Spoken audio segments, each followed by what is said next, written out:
Welcome back, guys, to Mentorship CEO. In today's video, I'm going to be talking about the first time I bought my first Rolex, and technically pretty much my first big purchase. That's pretty much like 2000 and up. The reason why I came up with this video is because recently I was selling a Rolex to a first-time Rolex buyer, making his first purchase. So it made me think about, hey, let me tell a story of when I was making my first purchase, how it happened, how I felt, and all the details. So let's get into the story. So my first purchase was a Rolex Datejust. I'll put it up on the screen for you guys to see. And it was a 1601. That's the two-tone Rolex Datejust 36mm watch. Beautiful watch. But as you guys can see from the picture, it wasn't in the best condition, and the picture wasn't a really good picture. And what I mean by the watch wasn't in good condition, it was just the dirt and grime that, you know, watches collect over time, and the watch just wasn't clean. So all it needed was just soap and water for it to shine. A lot of people overlook pieces where it's like a diamond in the rough, where it's just little things like maybe the bracelet just needed to get replaced. Maybe it just has a couple of scratches on it and it just needs to get, you know, a nice light polish. And a lot of people overlook certain pieces just because of those things. But me, I like to find the diamonds in the rough, and usually they turn out well. So the story started where I'm looking for my first Rolex. I wasn't particularly just focused on a Datejust, but typically I think that was back then the price range that I was gonna be in, not by choice. So it was pretty much a Datejust, a Date, an Air King, especially if I was focusing on the Rolex arena. I was also open to other pieces like Omega, IWC. Speaking of IWC, I have a piece coming soon, so you guys will see a video on that. But anyways, yeah, I was focusing on Rolex, and this one came up after a whole bunch of others that I ran through, and I was just like, no, the prices, they weren't really flexible. All different dials, different metal pieces, you know, two-tone, stainless steel, but the prices just wasn't where I wanted to be. So with this one, it came up, and this was a watch that was 3 hours away from where I was located.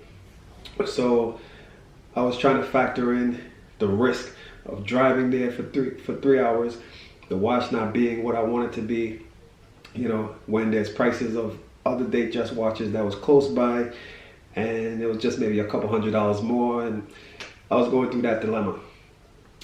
And then also the whole dilemma of whether or not the watch was authentic, anything was wrong with the watch.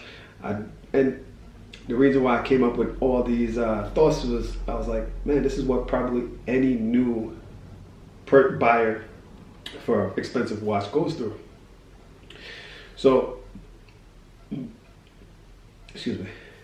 So pretty much the person that I was talking to with this particular watch, he was a lawyer who was pretty much liquidating one of his client's assets. So it was pretty much watches that weren't really at market value, it was just a little bit below.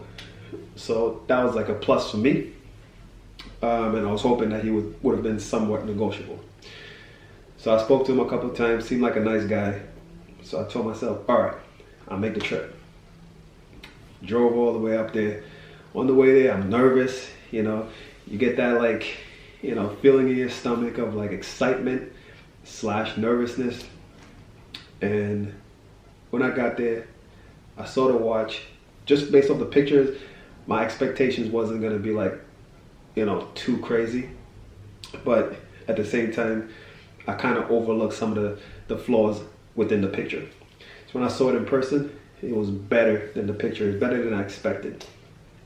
So quickly started to negotiate. He didn't really know much about the watch because he's a lawyer. He's not really a watch person. But he was pretty much trying to sell it in his own little way of what he knew on watches. And for myself, like I mentioned in some of my other videos, I tried to educate myself before making purchases.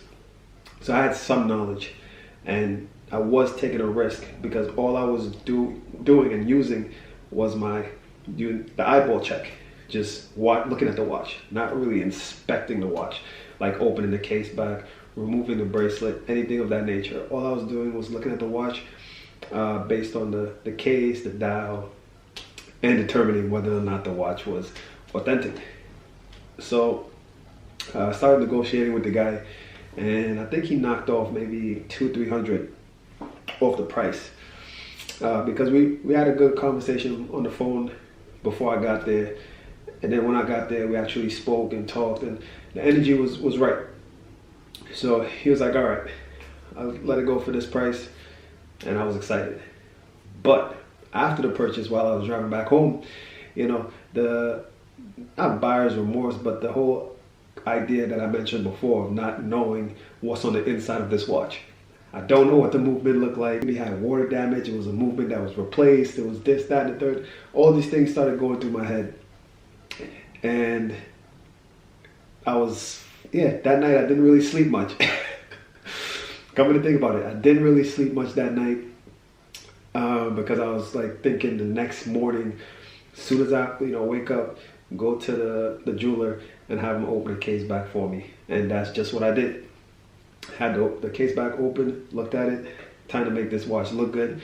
So I went online and purchased a new Jubilee bracelet for it, put it on the watch, and the watch pretty much looked like brand new. So it was just the bracelet and the pictures that kind of really made the watch look bad. So I enjoyed that watch for a few years, and yeah, it was one of my first purchases that I don't regret. I had a really good start into the high-end watches, and my bad experiences came later on, as far as buying things that I regretted. And the point of this video, what really ignited the video was, like I said, I recently tried selling a Rolex to someone, and I initially didn't know it was his first high-end purchase or his first Rolex.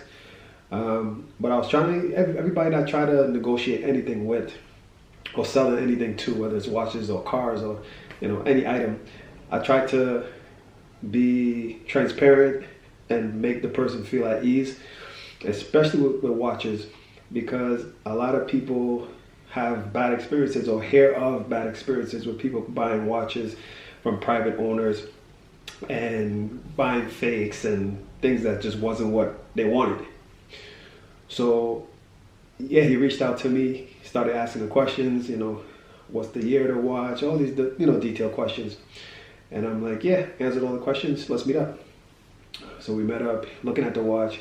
He was like, could we see the serial number? I'm like, okay. Popped the bracelet off, and he went on his phone to Google the serial number. This is what made me know that he was not too familiar. It was a first-time Rolex buyer, and I brought that up to him afterwards. So he asked for the serial number, and he Googled Rolex and then put in the serial number, as though the serial number was like a reference number, and that was gonna let him know that the watch was authentic. So as soon as he popped it in his Google search, he was like, oh, it's nothing's result, no result. I'm like, what'd you put in? And I looked at his phone, he put Rolex and then the serial R8, blah, blah, blah, blah, blah. I'm like, no, that's not how you do a serial lookup. So then I took his phone and I'm like, this is how you do it. You put, Rolex serial number lookup, and I told him to put in the serial number now. Came up, showed the year, the watch, blah, blah, blah. And after that, I was like, oh, so this is your first Rolex watch? He was like, yeah. I think he had an Invicta on his wrist. And he was like, yeah, first Rolex. And I'm like, look, I'm not gonna pressure you to buy this watch. Any questions you want to ask me. The watch is original, everything's authentic. I take care of my watches, the whole spiel. And yeah, he just said he had to think about it a little bit more, because spending $5,500 on a watch is a big deal, and I know how it feels. So that pretty much ignited the reason for this video and me telling you guys the story of my first watch. Hopefully you guys enjoyed. Guys, hit that subscribe button, give the video a thumbs up, comment down below if you have a story on your first big watch purchase.